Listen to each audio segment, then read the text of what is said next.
Still kind of like sleepy. We got the World Series hangovers in here this morning. And Nick Coit has one, too. He hasn't gone to bed yet. Nick is outside of Dodger Stadium this morning. And just what an incredible experience, Nick, to be able to cover this team again and in the World Series again.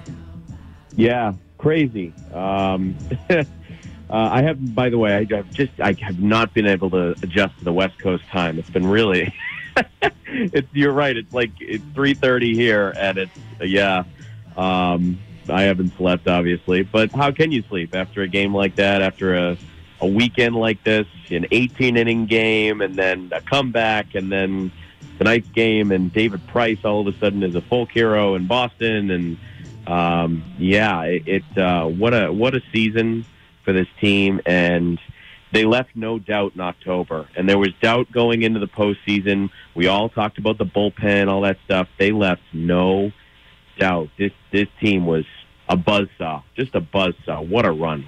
When you win 11 championships as a town in, 16, 17 years, you start to get complacent sometimes. You start to get picky, and you start to look at things like this, like, when you win the championship, did you actually beat the best teams to get there? Was anybody injured that made it, easier for you? And the Red Sox, you win all the games during the regular season, and then you do face the toughest of the tough to get to the World Series. Am I wrong? No, not at all. You're totally right. And I think that's why a lot of people looked at their win total, and 108 wins was the franchise record for the regular season. I mean, that should have been something that we're all sitting there saying, like, holy moly, like this is really, really special, whatever. But we had seen a similar group get knocked out of the playoffs in the first round the last 2 years. And so everybody looked at it, I think, and said, well, let's see what they do in October this time. And again, they left no doubt against the best competition there is. The Yankees were a good team, and they beat them twice at Yankee Stadium. The Houston Astros were the defending world champions, supremely talented, and they beat them in 5 games. And then they go to L.A., and the Dodgers, it takes 18 innings for the Dodgers to beat them once. Good point. And it was, what a run. I mean, they were just, no one was going to stop that freight train. It was unbelievable. What was it like in the locker room after the 18-inning game? Paint me the picture of the mood. You know what? The guys were, I think there was some disappointment that they didn't win the game, and it went so long. But I think that the team showed up the next day and just shook it off like it was just a baseball game that just got played, and they have to play another one. It really, I think J.D. Martinez said it perfectly. He said that he had never seen a team or been on a team that could get just punched in the face and then just shake it off like it was nothing. And he said that multiple times, and he's so right. I mean, that should be, 18-inning game is like a gut punch. And after using Nathan Eovaldi and the way he pitched, and he was an inspiration, you think, their pitching's in trouble. And then Eduardo Rodriguez goes out and saves your pitching staff.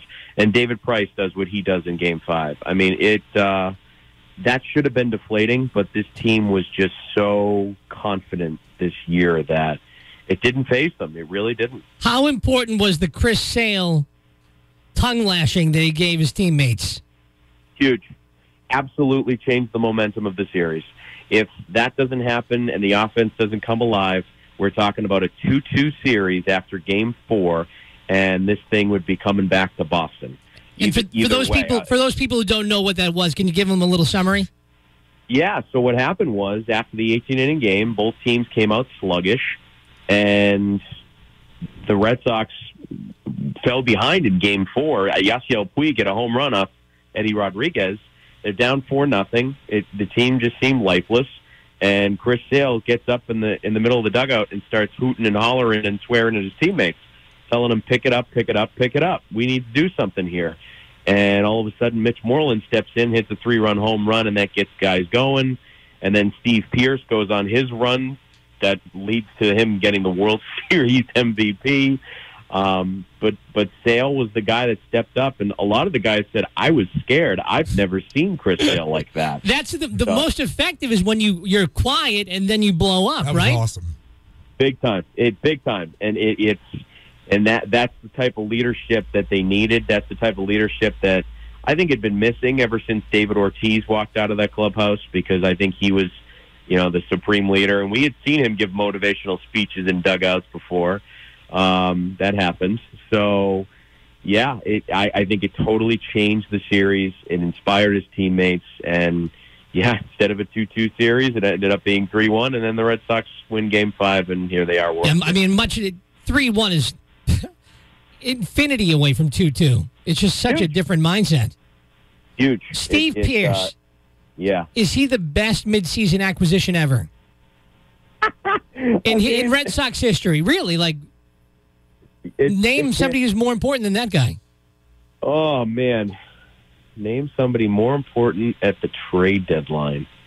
Boy, that's tough. That's tough to think of off the top of my head. I feel like I'm forgetting someone, though. They've gotten some good players at the deadline, but I mean, I not only was it Steve Pearce that was a brilliant move. By the way, Dave Dombrowski looks like a genius.